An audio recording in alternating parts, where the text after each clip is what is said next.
"You don't live here anymore," my daughter-in-law said, standing in my doorway like I was the stranger. I had just come back from a quiet 7-day trip to Naples, Florida, the kind of trip people recommend when you've recently turned 72 and everyone insists you deserve to relax, and I remember thinking on the drive home how still my house would feel, how I might sit by the kitchen window with a cup of coffee and let the silence settle around me. But the silence I found was not the kind I expected. It was heavier, colder, as if something had shifted while I was gone, and the first sign was the lock, a clean, unfamiliar piece of metal where my old brass one had always been, shining just enough to tell me it didn't belong to me anymore. I stood there for a moment with my suitcase still in my hand, the Florida sand clinging faintly to the wheels, and I tried my key anyway, out of habit more than hope, but it didn't turn, not even slightly, and that was when the front door opened from the inside, not by me, but by her.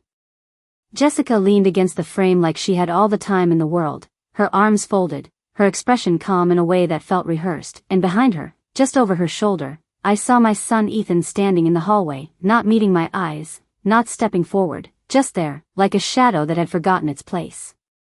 "We changed the locks," she said, her voice smooth, almost pleasant, as if she were explaining a small household upgrade, like new curtains or a fresh coat of paint, and then she added, "It's just easier this way."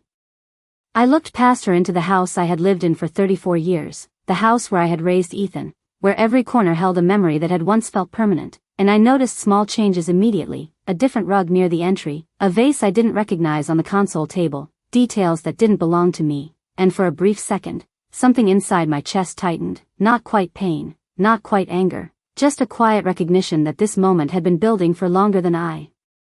had allowed myself to see. "Easier for who?"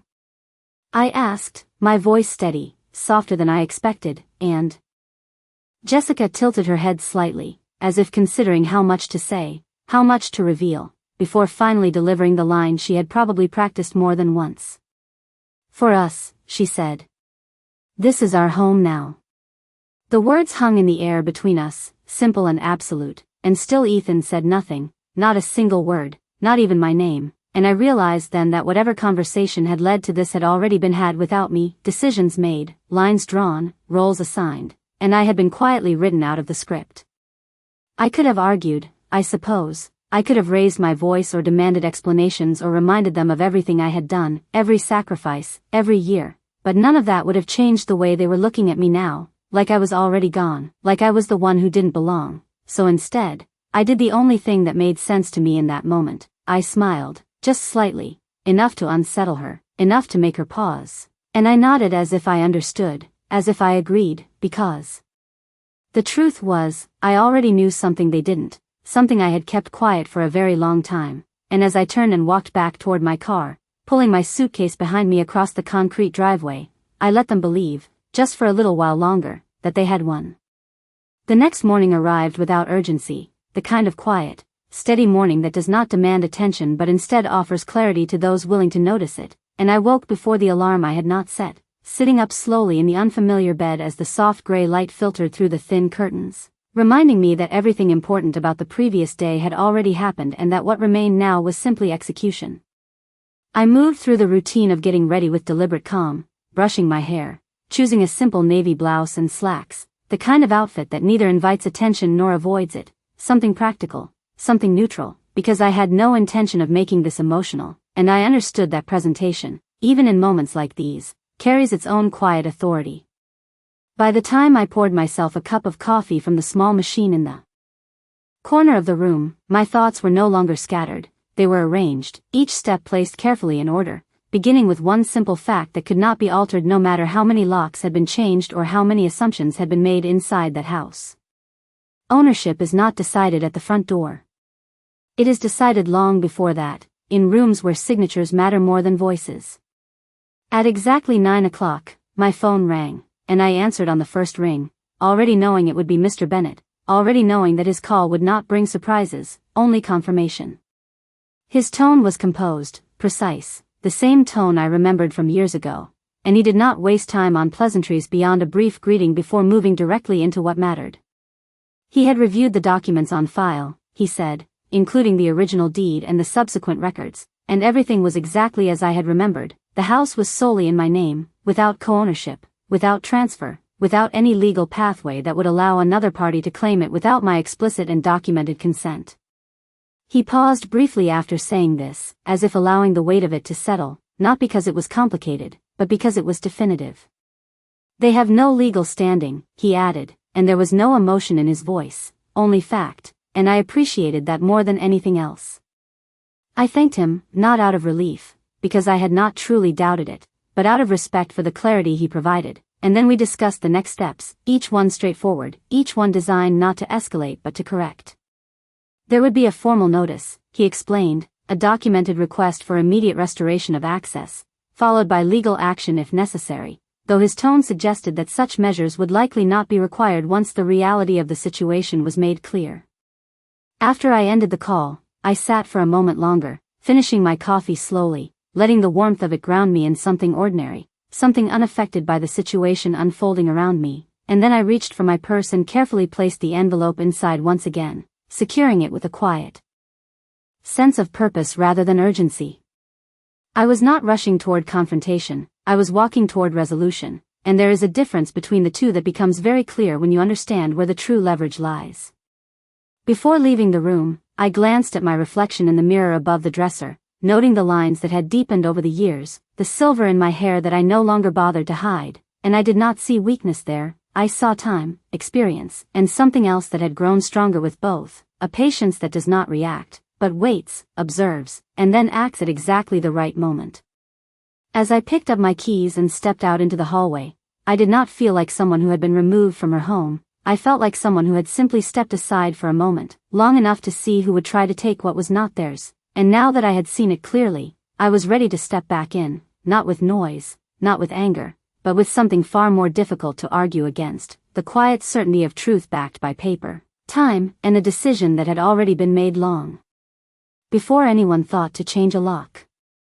I did not go back to the house immediately after speaking with Mr. Bennett, because timing, I had learned, often matters more than action itself. And instead I drove slowly through the familiar streets of my neighborhood, noticing details I had overlooked for years, the freshly trimmed hedges at the corner house, the new mailbox across the street, the way the afternoon lights settled differently on the rooftops, as if everything had quietly continued while I had been momentarily removed from it.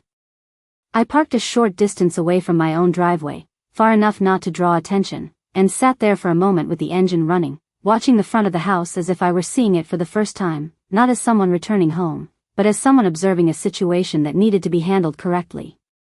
The curtains in the living room had been changed, I noticed, a lighter fabric than the ones I had chosen years ago, and there was a new potted plant near the entrance that had not been there before, small details that spoke volumes about how quickly they had begun to settle in, as if possession could be established through decoration and routine rather than legality. I turned off the engine and stepped out of the car, closing the door quietly, the sound of it firm but controlled, and began walking toward the house with an even pace, not rushed, not hesitant, just steady. As I approached the front walkway, I could hear faint movement inside, the soft echo of footsteps or perhaps a cabinet closing, ordinary sounds that felt strangely distant now, and I paused just before the door, taking in the sight of the new lock once more, its polished surface reflecting a version of me that looked calm, composed, and entirely unbothered. I did not knock right away. Instead I reached into my purse and felt the envelope again, grounding myself in the simple certainty it represented, before finally lifting my hand and knocking 3 times, evenly spaced, deliberate. There was a brief pause, just long enough to suggest hesitation on the other side, before the door opened again, and Jessica stood there, her expression shifting almost imperceptibly when she saw me, as if she had expected something different, something louder, something easier to dismiss. Ethan appeared behind her once more, in the same position as before, but this time there was a tension in his posture that had not been there yesterday, a slight uncertainty that made him seem less certain of his place in the situation. "I came to pick up a few things," I said simply, my tone polite, almost neutral, and I saw the way Jessica's shoulders relaxed just slightly, as if she had anticipated resistance and instead found compliance. "Of course," she replied, stepping aside just enough to allow me entry, and I walked past her without hesitation, crossing the threshold of my own home as if nothing had changed, even though everything had. The air inside felt different, not because of the furniture or the new arrangements, but because of the intention behind them, the quiet assumption that had settled into the walls in my absence, and I moved through the space calmly, taking note of what had been moved, what had been replaced, what had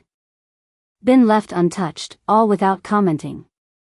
I went upstairs first, to the bedroom that had always been mine, opening the door slowly to find it altered but not erased. My belongings shifted, some placed into boxes, others rearranged in a way that suggested someone had been deciding what mattered and what did not without understanding the difference. I walked to the dresser and opened the top drawer, retrieving a small jewelry box and placing it carefully into my bag, then a folder from the closet, then a framed photograph from the nightstand, each item chosen with quiet intention, not because I needed them immediately, but because they were part of a larger plan that was already unfolding. When I returned downstairs, Jessica was waiting in the living room, her posture composed, her expression expectant, as if she were waiting for a reaction that still had not come, and Ethan stood nearby, watching me more closely now, as if trying to read something in my silence that he could not quite understand. "Is that everything?" she asked, her voice carrying a note of polite impatience, and I met her gaze briefly before answering. "For now," I said, and there was something in those two words that made her pause, just for a fraction of a second, before she nodded.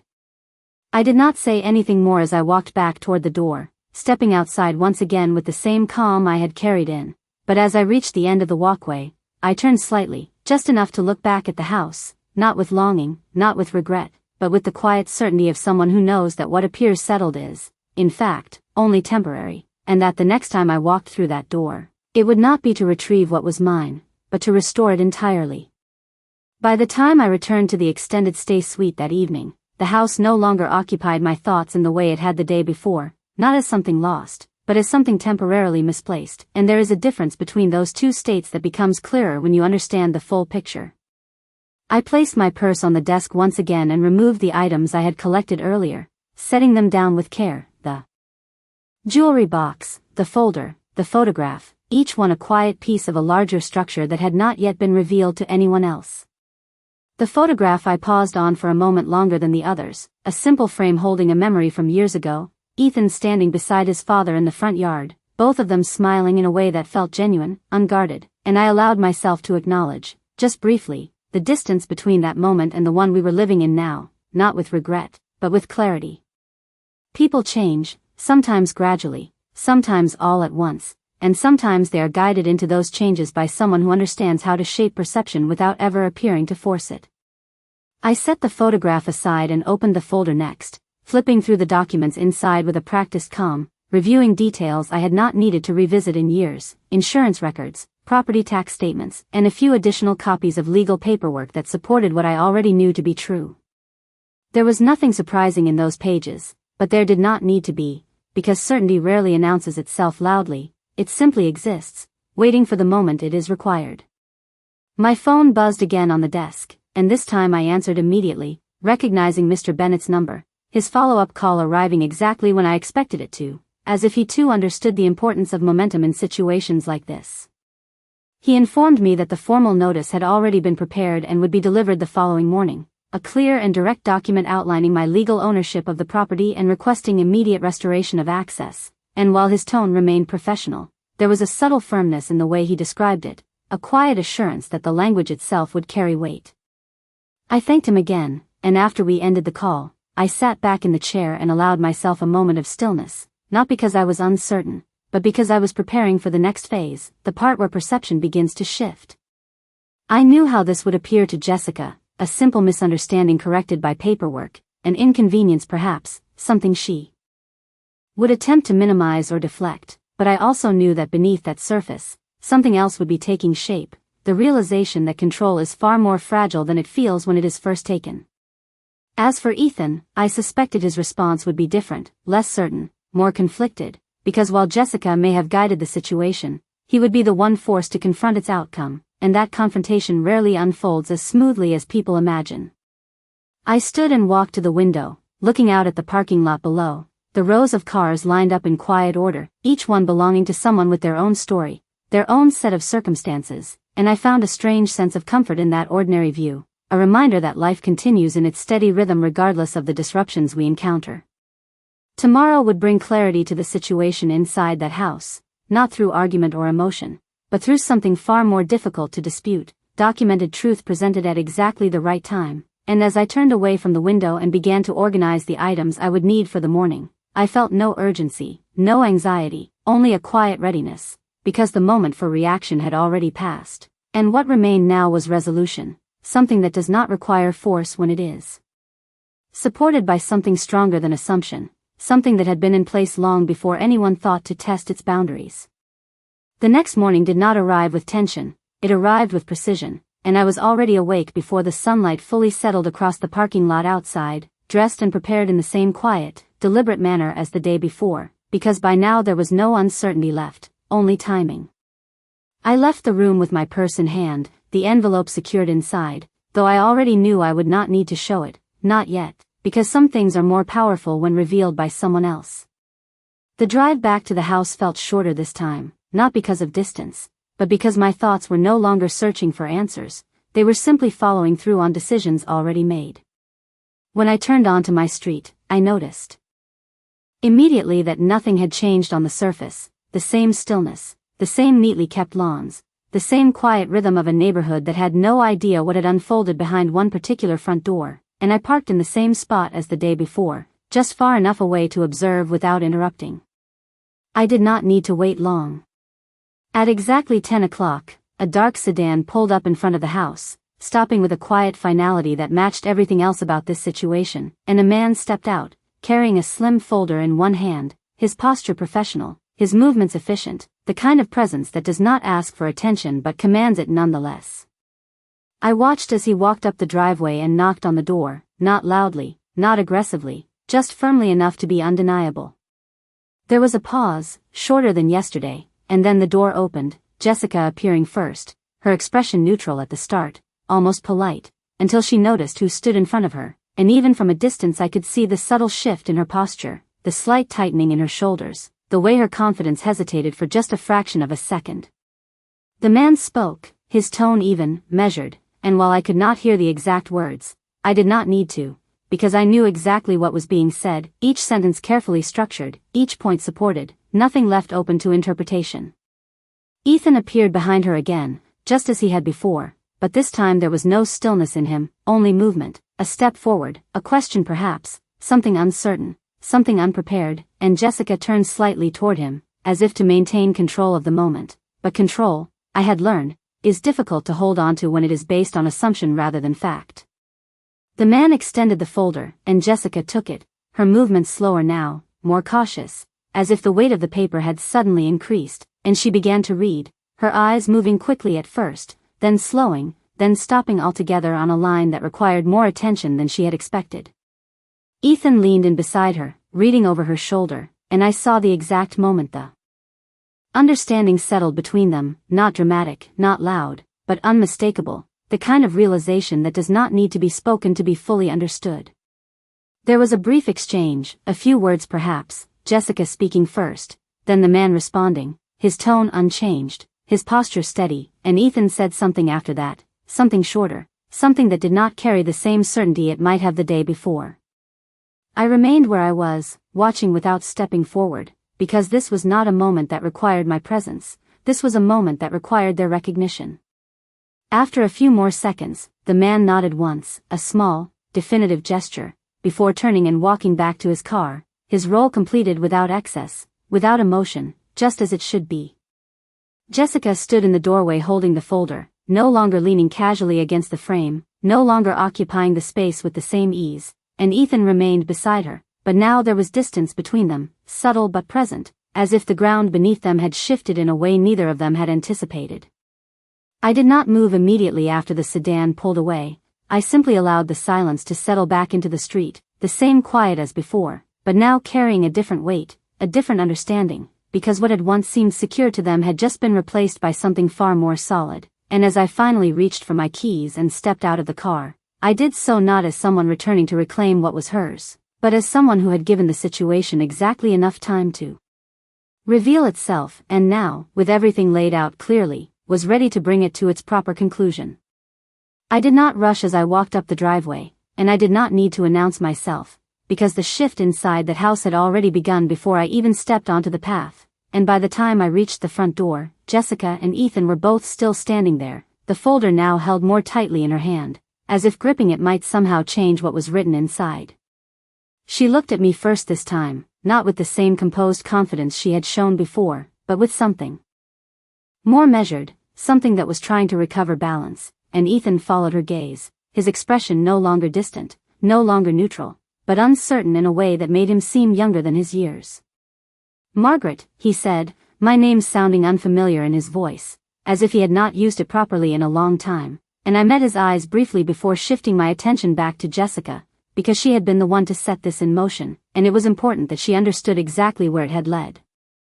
"I believe you received the notice," I said, my tone even, not confrontational, not apologetic, simply factual, and she nodded once, a small movement that carried more weight than anything she had said the day before. "There must be some misunderstanding," she replied, her voice carefully controlled, the edges of it softer now, as if adjusting its approach, but I did not respond immediately. I simply let the silence stretch for a moment, long enough for the words to settle into their own contradiction.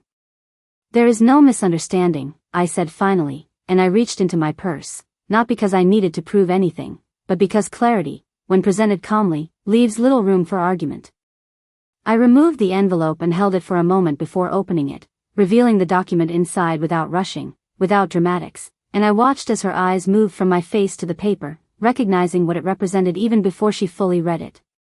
Ethan stepped closer, his attention fixed now, not on her, but on the document, and I handed it to him instead, placing it directly into his hands, because sometimes the truth is more effective when it is received rather than resisted. He looked down at it, his brow tightening slightly as he read, and I could see the realization forming, not suddenly, but steadily, line by line, until it reached a point where it could no longer be ignored. "It is in your name," he said quietly, more to himself than to me, and I nodded once, not as a confirmation, but as an acknowledgement of what had always been true. Jessica remained still for a moment longer, then shifted her weight, her posture adjusting again, searching for something to hold on to, something to reframe the situation, but there are moments when framing is no longer possible, when the structure itself has already been defined elsewhere. "We thought," she began, but the sentence did not complete, because whatever they had thought had already been addressed, not by me, but by the document now resting in Ethan's hands.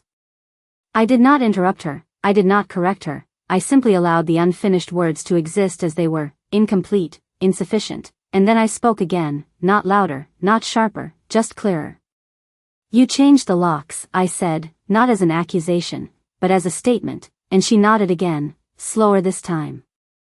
"That can be fixed," I continued, my voice steady, leaving no room for interpretation, and there was something in that simplicity that shifted the entire moment, because resolution does not always arrive with force, sometimes it arrives as a quiet inevitability that cannot be avoided. Ethan looked up at me then, really looked this time, as if seeing me differently, not as someone to be managed or persuaded, but as someone who had never lost her position to begin with, and I held his gaze just long enough for that understanding to settle before stepping slightly to the side, giving them space, not out of concession, but out of certainty, because what needed to happen next was already clear, and it did not require my instruction, only their acceptance. Neither of them spoke for a few seconds after that, and it was not an uncomfortable silence, not to me, it was simply the kind of pause that comes when a situation has already been decided and everyone present is just catching up to that reality.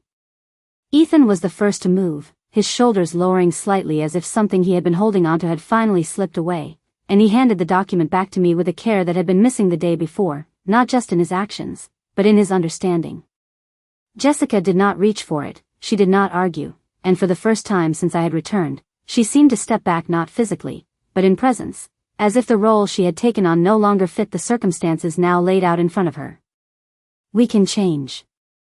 "The lock's back," Ethan said quietly, and there was no resistance in his voice now, no attempt to reframe or justify, just a simple acknowledgement of what needed to be done, and I nodded once, not as approval, but as recognition. "That would be appropriate," I replied, and I did not add anything more, because there was nothing left to explain.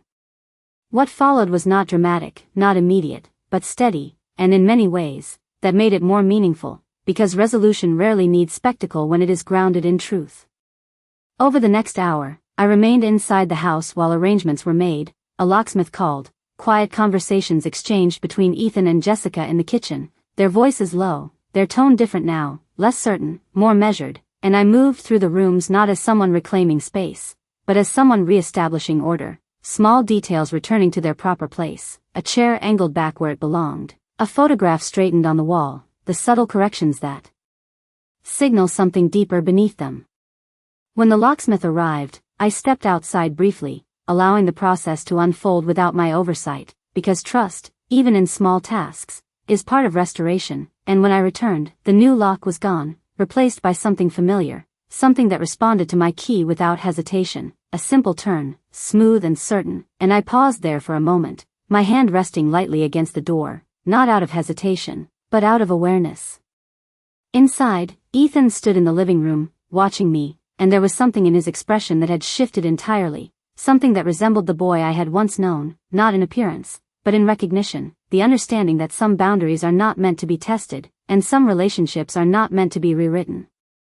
Jessica remained near the kitchen doorway, quieter now, her presence no longer filling the space in the same way, and I did not address her directly, not because I was ignoring her, but because everything that needed to be said had already been said without raised voices or prolonged confrontation. I walked further into the house, setting my purse down. On the familiar table near the entrance, the same place it had rested for years, and for a moment, everything felt aligned again, not because nothing had changed, but because what had been challenged had been clarified.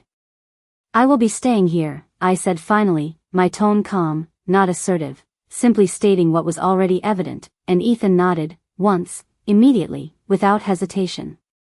There were no arguments after that, no attempts to revisit what had happened, only a quiet acceptance that settled into the space as naturally as the light through the windows, and as I moved toward the kitchen, preparing to make a cup of coffee in my own home once again, I realized that the most powerful part of this entire situation had not been the document, or the notice, or even the restored lock. It had been the decision to remain steady, to allow the truth to speak at the right time, and